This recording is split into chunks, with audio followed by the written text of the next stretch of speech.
Saya ingin menjuduli itu dengan Papua di persimpangan jalan. Iya, Papua di persimpangan jalan. Hari ini kondisi Papua itu tidak baik-baik saja. Fakta di lapangan kita tahu bahwa masyarakat adat kita itu sedang ada dalam kebingungan, kepanikan. Hari ini posisi negara itu tidak hadir bagi masyarakat adat. Ini catatan saya ya, ini saya ingin memberikan masukan. Kita bicara genocide itu bukan lagi kita sedang memasuki fase itu. Land grabbing, perampasan tanah itu sedang terjadi. Ekosida berkaitan dengan tanah-tanah adat, hutan adat. Itu bukan lagi dikelola masyarakat adat hari ini.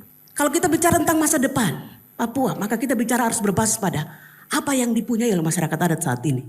Bagaimana mereka akan maju, bagaimana perubahan. Fase atau dunia akan mereka masuk itu, dunia seperti apa? Kita sedang memasuki Otsus Jilid 2, tahap kedua ini. Selama ini proteksi itu tidak dilakukan. Apa yang disampaikan oleh Pak Matius tadi, beberapa upaya itu sudah dilakukan. Tapi ada kesenjangan di sini. Hari ini masyarakat adat tidak menjadi tuan di negerinya.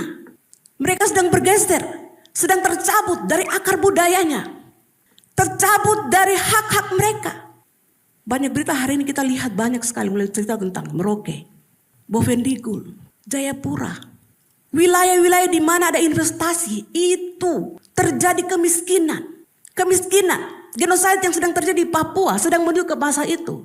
Itu tersistem dan secara masif. Saya berharap kita boleh menghibur duka lara kita. Tapi mari kita bicara tentang apa sesungguhnya kondisi kita hari ini. Baik itu masyarakat adat. Jangan kita tidur.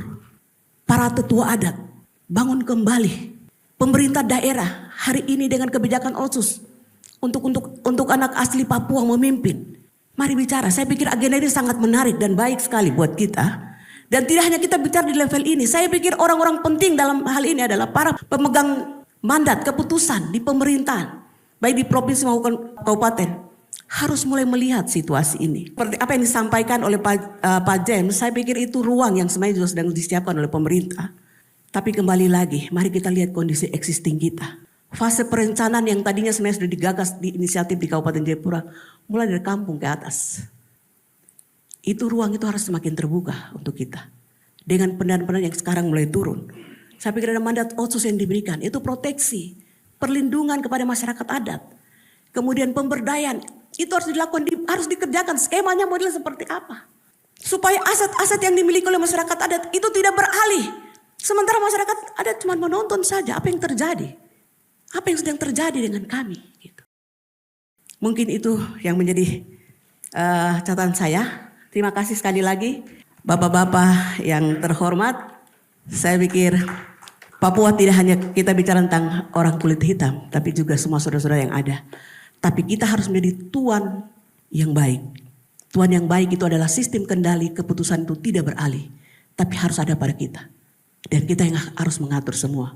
Bukan sebaliknya kita menjadi penonton. Demikian, terima kasih.